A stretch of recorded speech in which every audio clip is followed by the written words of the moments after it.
fazerem o que eles querem. Tendo em vista o seguinte, chega um determinado momento que não passa a ser mais religioso. Chega um determinado momento em que os judeus, como eles começam a ser proibidos de cargo em cargo, você não pode fazer isso, não pode trabalhar com isso, não pode trabalhar com aquilo, não pode trabalhar com isso. Então não sobra muita coisa para o judeu fazer. O judeu acaba sendo aquele cara que empresta dinheiro, aquele cara que trabalha com joias preciosas. Por que joias preciosas? Porque a joia preciosa, vem um governante expulsar e pegar o dinheiro dele, ele enfia na boca, come, guarda no bolso, bota debaixo do sapato e rala peito. Vai embora. E ele continua com a fortuna dele. Porque o que a gente começa a ver na história, o que começa a acontecer, a gente começa a ver que os governantes, às vezes, para conseguir fazer uma guerra, uma luta, conseguir poder, ele vai no Jacó, seu Jacó, o senhor tem aí uns 1 milhão de reais, vamos dizer 1 milhão de rublos, 1 milhão que seja lá qual é a moeda da época, o senhor me presta para poder, porque eu vou ter que fazer aqui uma guerra aqui contra o nosso vizinho, defender a nossa terra. Aí ele faz a guerra, defende, na hora de pagar o seu Jacó, é mais fácil pagar o seu Jacó, expulsar ou matar o seu Jacó. Mais fácil matar, né? Porque não vai ficar devendo mais ninguém. Então era isso que acontecia muito, né? E aí a primeira vez que a gente vê o Maomé, né? No caso em 624, Maomé ele faz um ataque famoso a Meca, tá? Essa na história do islamismo é um ataque famoso, e na volta do ataque a Meca diz ele que recebe uma revelação do anjo Gabriel, que foi o anjo que revelou para ele todo o Corão, e que o anjo Gabriel manda ele passar numa aldeia judaica e matar todos os homens. Inclusive, quando a gente vê hoje o ISIS decapitando cabeça, é porque o fundamentalista ele gosta de seguir da melhor forma possível o seu profeta. Então, da onde que eles tiraram de decapitar a cabeça foi exatamente desse caso. Quando Maomé ele entra na cidade judaica de Banu Qurayza, é isso mesmo. E na Arábia Saudita, era na Arábia Saudita, e pega a discussão de 600 e 800, eu peguei a média 700, e decapita geral, tá?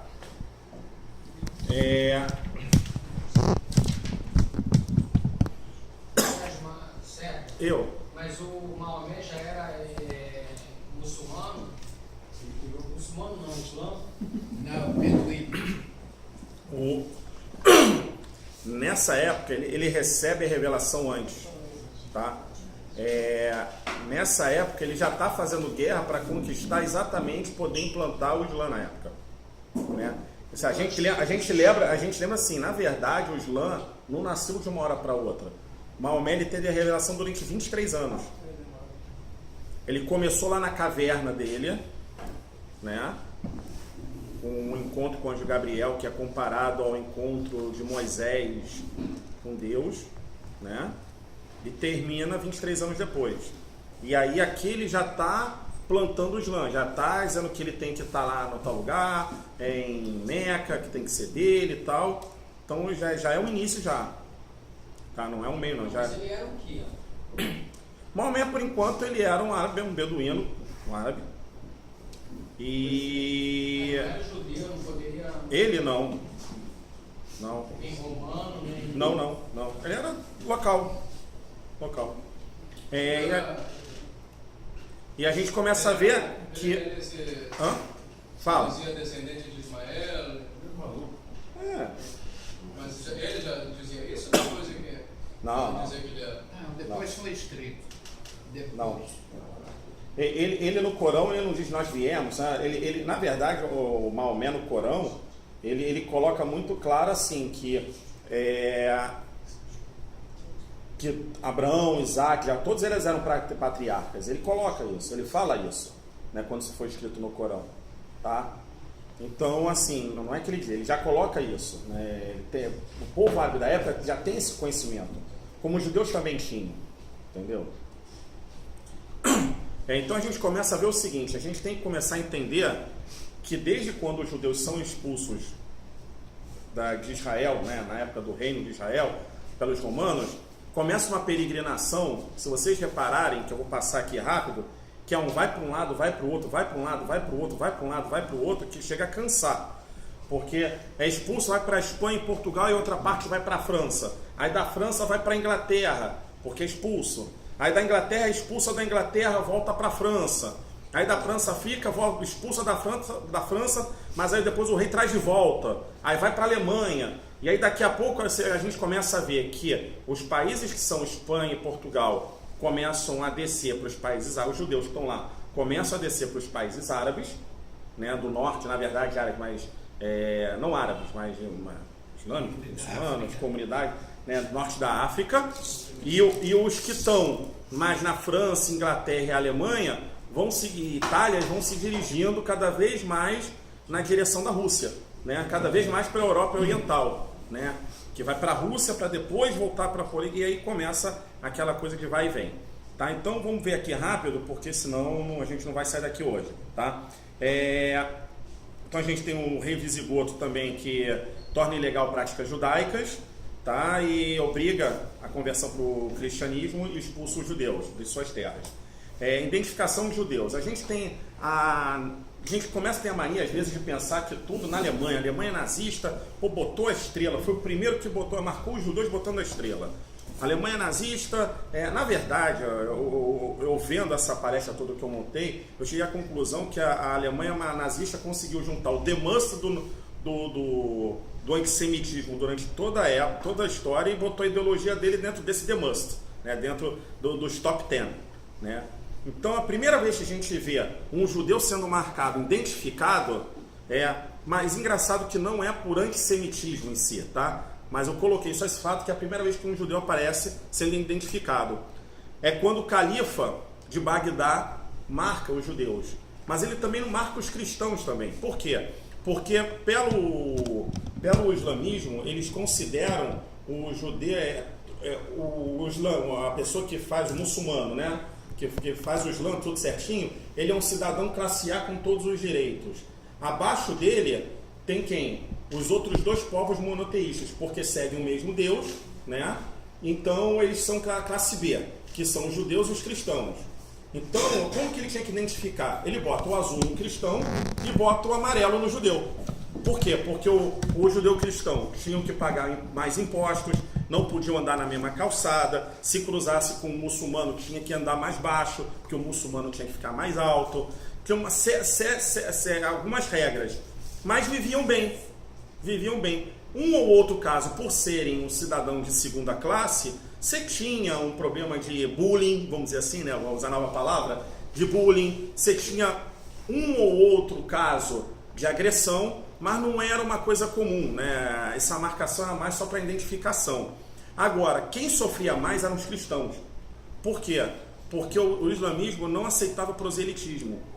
E o cristão, na época, ele tendia a querer angariar mais adeptos, né? Porque o cristianismo foi crescendo assim, né? Vamos angariar mais adeptos, a palavra de Deus. E o judaísmo não.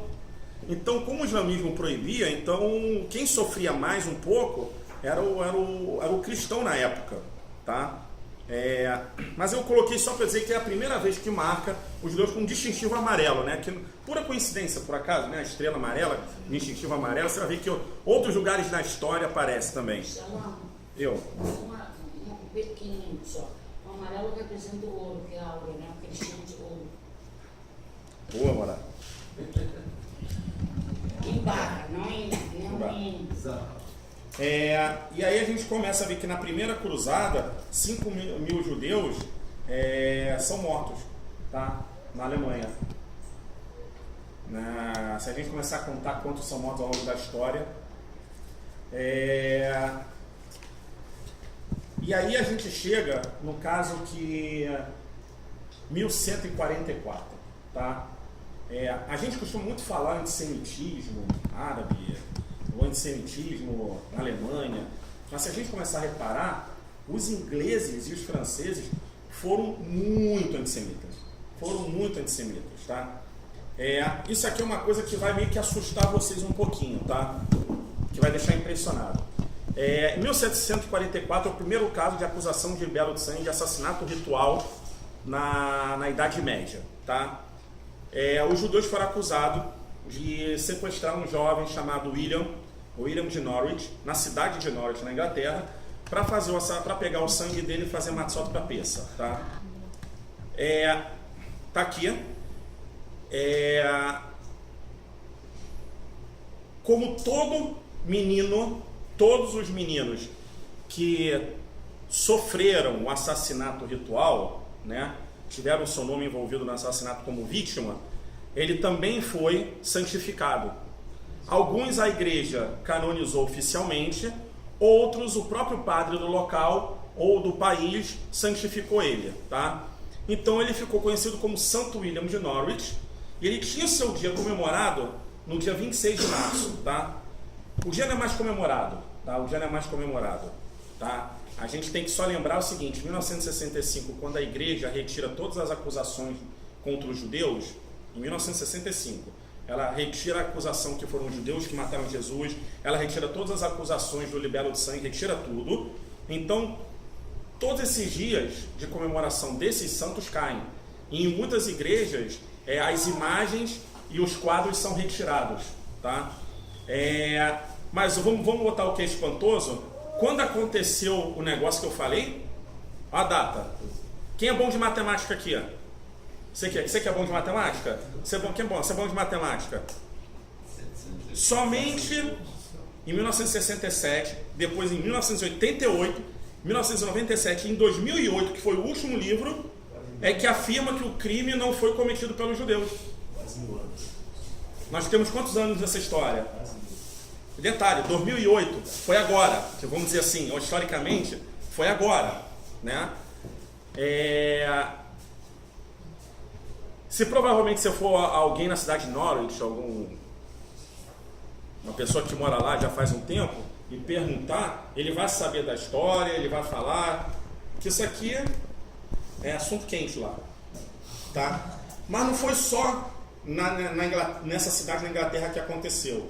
Então a gente tem esses outros casos de libelo de sangue na Inglaterra, tá? Isso é só na Inglaterra. Então a gente tem 1168 em Gloucester, tem St. Edmunds em 1181, Bristol, Londres, York e Lincolnshire, tá? Tem aqui essas datas aqui, dá para vocês verem, eu vou ficar repetindo. Em 1171 começa o libelo de sangue em Paris, na França, tá? Então 32 judeus são mortos, por se recusarem a se converter, e as crianças são obrigadas ao batismo, tá? O imperador Filipe da França confisca os bens e expulsa os judeus. Esse é o caso que eu falei que ele estava precisando de um dinheirinho para poder capitalizar o governo dele. Então a maneira que ele encontrou de capitalizar o governo dele foi fazer o quê? Expulso os judeus e eu pego todas as propriedades deles. Então a partir de agora tudo que vocês é meu, vocês vão embora. Só que aí depois que ele já pegou, capitalizou e viu que os caras fazem negócio e precisa de mais, não, pode chegar de novo aqui, pode vir, tá? E a gente tem as datas ali, tá? Quando isso aconteceu. Em 1215, gente, isso é uma coisa, tá? Que é grave, né? Se você pegar historicamente, a Igreja Católica decreta no concílio, no quarto concílio, em 1215, que os judeus eram obrigados a usar uma identificação, um crachá ou um chapéu pontudo, tá? Isso já é obrigatoriedade, por uma questão não igual ao outro lá, que tinha que fazer essa diferenciação por questão de classe, mas não era antes, porque uma questão. Aqui já é uma questão realmente antissemita, tá? Perseguição. Por quê? Porque foram os que mataram. Os judeus nessa época, da onde que vem a palavra que o judeu era pão duro, né? A gente tem que tomar em conta o seguinte: uma das coisas que fazia a igreja ter dinheiro era vender santinho. O padre, o coroinha, sei lá, passava na porta em porta, vendendo aquele santinho, as imagens com o santo. O judeu não pode comprar. Então toda hora que batia na porta do judeu, não posso. Pô, o judeu não pode comprar, não pode dar dinheiro para ajudar, entendeu? O judeu é aquele cara que ele foi empurrado para trabalhar com dinheiro, né? Com questão com banco, com dinheiro, porque ele não podia fazer cargo público, não podia ser isso, não podia ser aquilo, não podia ser o quê.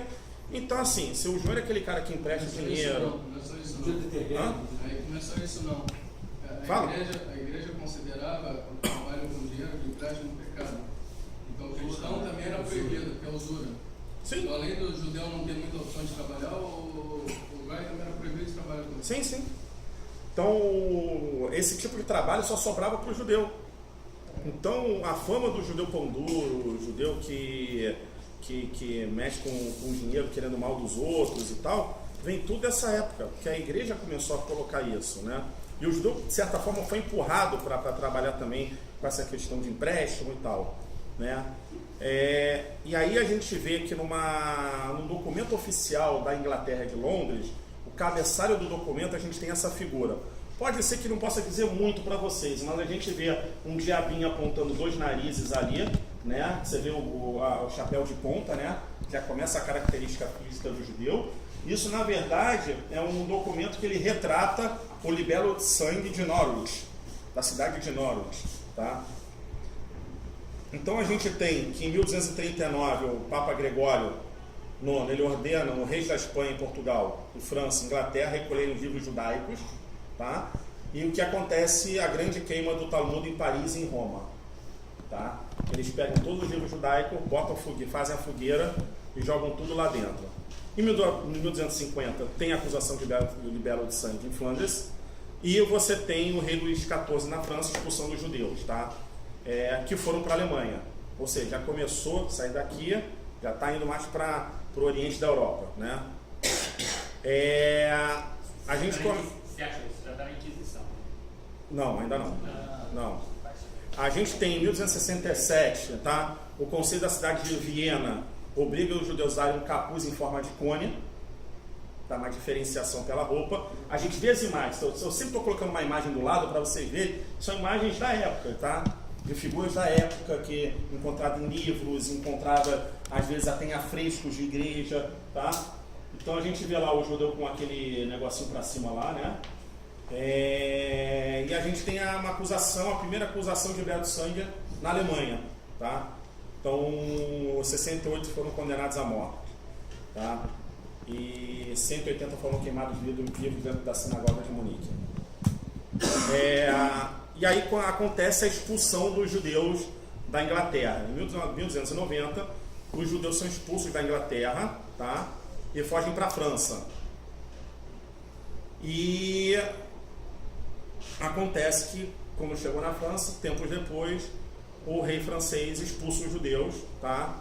E a gente diz 125 mil judeus tiveram suas propriedades nacionalizadas.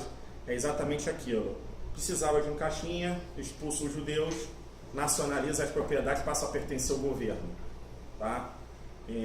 Os dois ficam sem nada, uma mão na frente e outra atrás, e são expulsos.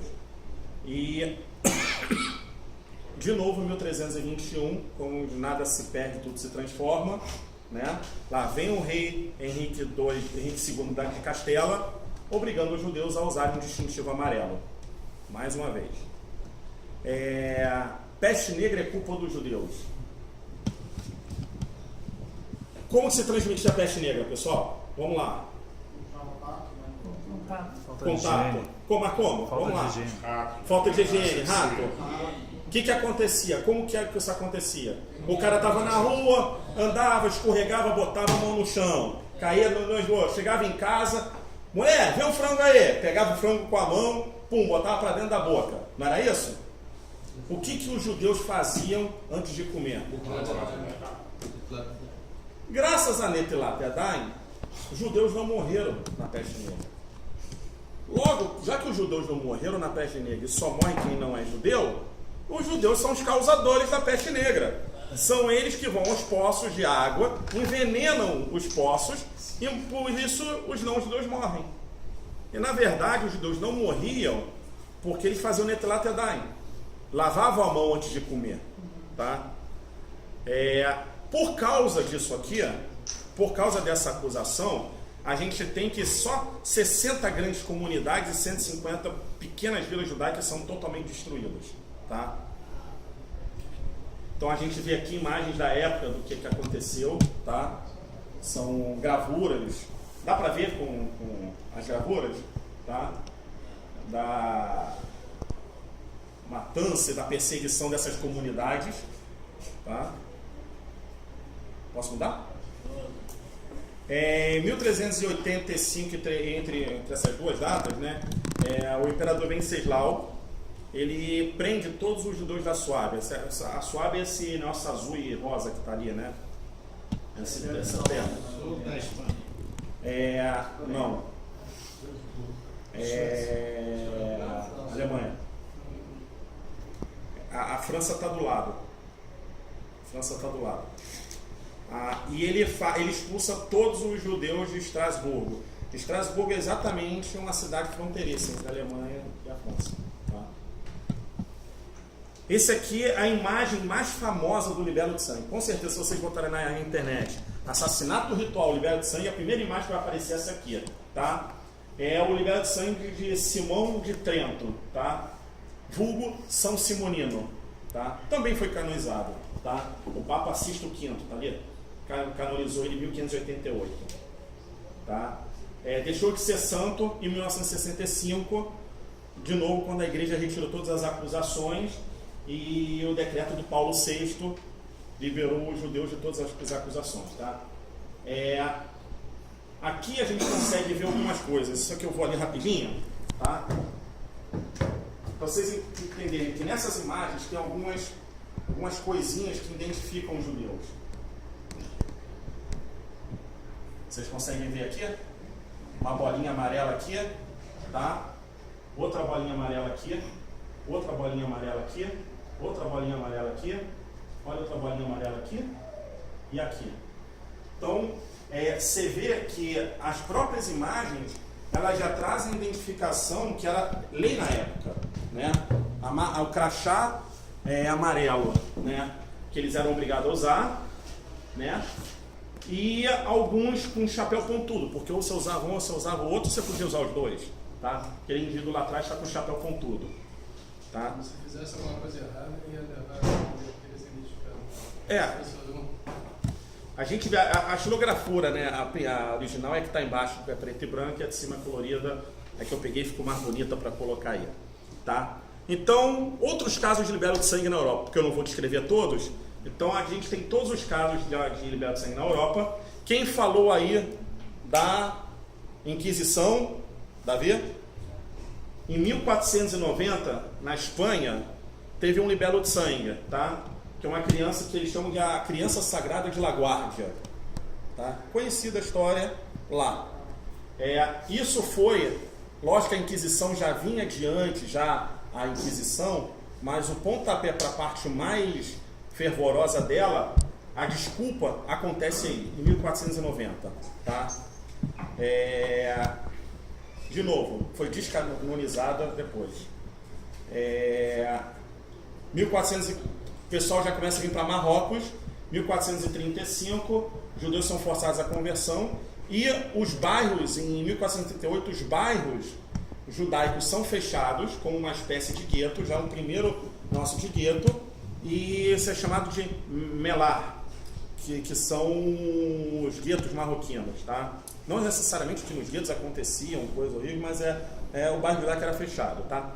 1480 a Inquisição, 1492 o bicho Torquemada, ele assassina 30 mil judeus, tá? E tem a expulsão. A gente tem que ver o seguinte, os judeus que eram mortos, os judeus foram expulsos. Boa parte, se não a maioria, ou todos, os judeus que foram mortos na Inquisição foram judeus que aceitaram o cristianismo por fora, mas tinham atitudes judaizantes. O que seriam atitudes judaizantes? Eles faziam o cristianismo por fora. Chegava em casa na sexta-feira à noite, ele estava no lerradoria, entendeu? Acendia a vela, comia kasher em casa. Então ele era um cristão novo com atitudes judaizantes. Era esse judeu que era mandado para a fogueira, tá? Em 1496, o rei Dom Manuel expulsa os judeus de Portugal. O rei Dom Manuel não queria expulsar os judeus de Portugal porque os judeus eram bons para o governo dele. O pessoal que cuidava das frotas, né, da área marítima, das finanças. Só que como ele tinha que fazer uma aliança com o rei de Espanha, para fazer essa aliança ele tinha que expulsar os judeus. Então, essa diferença de data foi mais ou menos o tempo que ele conseguiu fazer para os judeus de Portugal vazarem de lá, né, e não serem mortos, e virem para o Brasil e para outros lugares. Aí a gente tem os padres jesuítas que vieram para cá e também fizeram a Inquisição, trouxeram para cá a Inquisição. por aí foi. Judensal, outra coisa que vai assustar vocês um pouquinho. Judensal é a porca judia, tá? É uma imagem de uma porca, onde o rabino senta em cima dela ou atrás dela, levantando o rabo, e outros judeus mamam da teta dela e comem do excremento dela. Com talvez atividades obscenas dessa porca. Por que a porca? Porque o porco era um animal que na Torá diz que o judeu não pode comer, não pode fazer nada com ele. Então, o que o antissemita falava? Por que não pode fazer nada? É que nem a vaca na Índia, não pode fazer nada com ela. A vaca é sagrada, não é? Então a porca é sagrada também, né? Então eles falavam que, na verdade, a gente não podia fazer nada com o porco, porque o porco era como se fosse um deus pra gente, era sagrado, tá? E aí a gente tem a primeira imagem da Judensal, aquela lá em cima, não sei se dá pra ver aqui, uma pessoa segurando um porco e um judeu mamando do porco, tá? Aqui. É uma imagem de madeira, é meio difícil de ver, que eu no computador fiquei uns 5 minutos tentando achar o porco ali. Mas aí eu já dei uma dica mais ou menos onde que é. Que data de 1210, está na Catedral de Colônia. Agora, não querendo assustar vocês, assim, a gente pensa que isso aconteceu em um lugar ou em outro lugar, né? Que isso aconteceu aqui ou aconteceu ali, pode ter acontecido em alguns lugares, poucos lugares. Então a gente muda e a gente começa a ver o seguinte, o desenho da porca mais famosa é essa aqui, que está na igreja de Wittenberg, que foi a igreja onde Martinho Lutero pregou. Martinho Lutero, todo mundo sabe quem é, ele pregou nessa igreja, e nessa igreja tem uma porca, que vem escrito Rabine, em cima, que tá a porca que está embaixo, a imagem está invertida, e vem escrito embaixo Shem Ameforais. Shem Ameforais. E aí você vê um levantando o rabo ali, os judeus embaixo mamando nas tetas. Essa é a imagem que a gente vê ali embaixo, tá? Por ocasião do 50º aniversário da Kristallnacht, que inclusive domingo vai ser mais um aniversário da Kristallnacht, que é a Noite dos Cristais, foi colocado em contrapartida nessa mesma igreja uma estátua, uma escultura que homenageia os mortos do Holocausto, reconhecendo que morreram judeus no Holocausto, tá? E pasmem, que isso se repete, isso aqui está no portão de Frankfurt, no desenho na torre de Frankfurt, tá? Na Catedral de Brandemburgo e na fachada da Catedral de München. E eu vou ler para vocês rapidinho, aqui embaixo, são todas as igrejas na Europa, locais na Europa que vocês podem achar, quem for um dia viajar, achar exatamente a mesma escultura, tá? E está lá até hoje, não é que foi retirada não, ela continua a estar lá até hoje. Então você tem a igreja de Notre Dame na Bélgica. Uma réplica ou são várias diferentes? São várias diferentes. Você vê que isso aqui, ela é parecida com aquela, a anterior que eu mostrei, tá? Já essa aqui é diferente, tá vendo? Já mostra o porquinho já sentadinho. Essa aqui já é uma escultura em pedra, né? Ela foi esculpida na pedra, tá? Então você tem assim, na igreja de Notre Dame na Bélgica, na catedral de Bamberg na Alemanha, na catedral de Basel na Suíça, na igreja de São Martin na França, igreja de Karlsburgo na Inglaterra, na igreja de Eberswald na Alemanha, Karlsburgo na Alemanha também, na catedral de Erfurt também na Alemanha, na catedral de Heilbronn na Alemanha, na catedral de Gniezno na Polônia, na igreja de Santa Maria em Lemgo também na Alemanha, catedral de Magdeburg também na Alemanha, catedral de Metz na França, na igreja de São Sebaldo Nuremberg, catedral de Regensburg na Alemanha, um portão de Remagen, é assim que fala, na Alemanha, na catedral de Estrasburgo na França, na catedral de Uppsala na Suécia, na cidade de Werner Neustadt na Áustria, na catedral de Chanten na Alemanha, na igreja de São Nicolas em Zerbst. Quer dizer, se a gente vê que tem vários lugares e ninguém tirou de lá não, continua lá, um monumento histórico. Um dia, se alguém tiver oportunidade nessas cidades mais assim, vocês podem procurar que vocês vão achar essas imagens lá. Então, se eles acreditam nisso. Se continua lá, senão eles acreditam nessa palestra. Ou porque eles não podem tirar por questões históricas, mas o que acontece é que assim, com certeza hoje muita gente olha aquilo, hoje, não sabe o que é. acha que é uma escultura da época, coisa feia, não sabe o que é. Entendeu? Muita gente, eu conheço muitos judeus que nem sabiam que isso existia, né? E se nós dois que sofremos disso e tal, não sabiam, imagina um cara que é totalmente desconectado, tá entendendo? Mas na época todo mundo sabia, tá, entendeu? Na época todo mundo sabia. E a gente vai ver que isso não é só do lado de fora não. Então rapidinho aqui, a gente vê o libelo de sangue na pintura na Catedral da Natividade, na Polônia. A crucificação, o libelo de sangue em ilustração francesa, datada de 1560, na manifestação francesa. Essa de baixo, galera, é uma Agadá feita por um judeu. Ilustrada por um judeu. Você vê os judeus lá de Abutre? Tá ali. Mas isso foi feito por judeu mesmo ou foi? Feito. Joel Ben Simon. Feita. É a Agadá de Peça mais antiga existente no mundo. É essa aqui. Uma ilustração. Da onde é que ela foi? Cara, aí você já me pegou. Uma das costas de Israel? Não sei. Isso aqui eu procurei, eu achei isso aí. Você vê que ele bota os judeus até o chapeuzinho. O que eu não posso responder é que se ele fez isso porque isso era uma prática da época, ou se ele fez isso porque ele era obrigado a fazer, né? Que é o mais provável. Ele deve ter feito isso porque era obrigado a retratar os judeus na época dessa maneira, né? A gente tem o libelo de sangue de Tirol, que é na Áustria, tá? Uma pintura na igreja. Essa pintura ela foi retirada da igreja em 1990, essa primeira.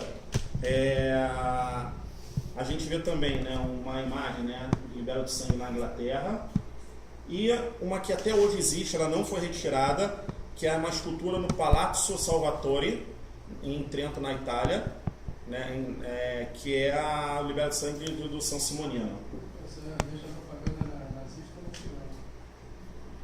Não, isso aqui as pessoas sabem o que é, porque o São Simonino, o culto a São Simonino ficou durante muito tempo. Então as pessoas sabem quem é o São Simonino e por que ele morreu. E tem essa figura aí. E aqui a gente tem uma gravura em cobre em Frankfurt, que é a mesma que está no portão, na torre de Frankfurt, e uma xilogravura de 1470 que mostra a porta judia ali. Tá? Ver mais um pouquinho? Aqui, tá? Bem, caricatura da mulher judia, tá? Aqui desse lado aqui é a primeira. Você vê como ele retrata a mulher judia de uma forma bela, né? Pois é, né? E o martírio de São Simonino de Trento é uma escultura que isso estava numa igreja e foi retirado da igreja, né? Tem para frente? Não, ali a escultura da mulher judia, tudo ali. É a primeira ali. Ele fala que isso aqui é a mulher judia. Entendeu? Essa coisa bonita. 4 patas. Foi? Vamos lá? Voltar aqui? Vamos lá. Idade moderna, a gente já está chegando já pro meio final já. 1516 é a primeira vez que o termo gueto é usado. E daí que vem a origem do termo gueto que foi usado na Alemanha, que é usado hoje, tá? Que foi aqui em Veneza, o bairro judaico chamado de gueto, fechado e chamado de gueto novo, tá? E depois, em 1555, também foi instituído o gueto pelo Papa Paulo IV, tá? Renovando todas as leis antissemitas. A gente fala de gueto na Alemanha, que durou durante a Alemanha nazista. Tá bom que lá teve uma situação diferente, que teve uma perseguição muito forte, assassinatos, fome e tal, que ninguém gostaria de passar. Mas olha quanto tempo durou esses guetos na Itália. 1516, vamos botar 1520 a 1870. Quem é bom de matemática aí? Muito tempo. Acusação de libelo de sangue na Eslováquia. Tá, isso aqui eu vou falar rápido. Os judeus foram assassinados, 30 judeus foram queimados publicamente por esse assassinato ritual, e depois descobriu que o garoto estava vivo, vivendo em Viena, e tinha sido roubado pelo acusador. Tá? Por quê? Porque o acusador tinha credores judeus, então a maneira mais fácil de se livrar dos judeus para quem ele estava devendo era criar isso e matar os judeus, né? Ou seja, já pegou as ideias que os imperadores e os reis mais antigos faziam e passou a utilizar, tá? Como eu falo, tudo nada se cria, tudo se transforma.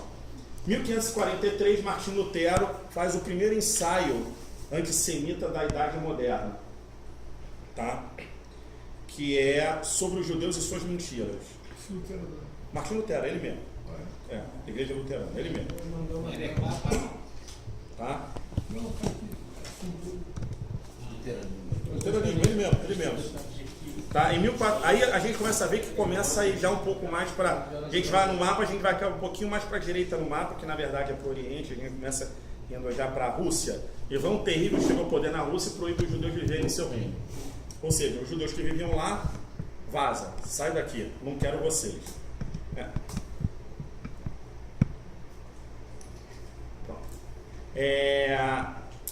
Aqui eu acho fantástico isso. Um padeiro em Frankfurt, ele resolve se intitular o novo Haman. O novo Haman, e ele fala assim: os judeus são maus, os judeus são ruins, vão matar os judeus. Tá? Então ele provoca uma revolta antissemita, expulsando todos os judeus de Frankfurt e queimou as sinagogas. Tá? Fantástico, né? O cara do nada é um padeiro e conseguiu mobilizar esse sentimento antissemita. O lado bom da história toda, se é que se pode falar que existe um lado bom, que eu acho que não tem, mas vamos lá, é que o Sacro Império Romano, né, que até então como era chamada a Alemanha, vamos dizer assim, não concordou com isso. As tropas partiram para cima dos revoltosos, defendendo os judeus. Olha que novidade, né? Defendendo os judeus, prendem o cara, executam o cara, e a partir daí o antissemitismo praticamente é banido da Alemanha até o nazismo. Tá? Então aqui a gente tem o que acontecia nas revoltas, tá? A gente vê uma xilografia embaixo, em cima florida, a gente vê, se vai variar os judeus sempre marcadinho lá com a bolinha lá, quem quer achar. E do lado de lá é a execução do nosso querido padeiro. Tá? O Shah Abbas I da Pérsia, ele persegue e obriga os judeus a se converterem para o Islã. Tá? Então aqui a gente já tem um certo sim antissemitismo por parte persa. É diferente. Os ucranianos também nunca foram bons amigos dos judeus, né? Então a gente vê que esse oficial ucraniano, Bogdan Khmelnytsky, que é esse indivíduo bonzinho em cima, ele pega os camponeses locais, junta com os ortodoxos cossacos russos, né, e vai para cima dos judeus, tá? Gente, olha quantas pessoas os caras mataram. Estima-se entre 100 mil a 200 mil, né, o número de judeus que morreram nessa brincadeirinha do cara, né? Em um ano. Os judeus não se revoltavam, não faziam nada, deixavam. Gente, você tá falando com um cara que é um exército, o cossaco russo, era um bárbaro violentíssimo. A gente tem na Polônia, olha gente, isso aqui também é uma coisa interessante, tá? O caso de libelo de sangue na Polônia, Lituânia, em que a Igreja Ortodoxa Russa canoniza esse garoto em 1820 e até hoje ele é santo pela Igreja Ortodoxa Russa. Então a Igreja Ortodoxa Russa reconhece, aceita que teve esse libelo de sangue. Veja que a Igreja Ortodoxa Russa não é a mesma coisa que a Igreja do Vaticano, né? 1791, o governo czarista inicia uma série de restrições territoriais, tá? Então eles começam a empurrar os judeus, concentrar eles em um território, tá?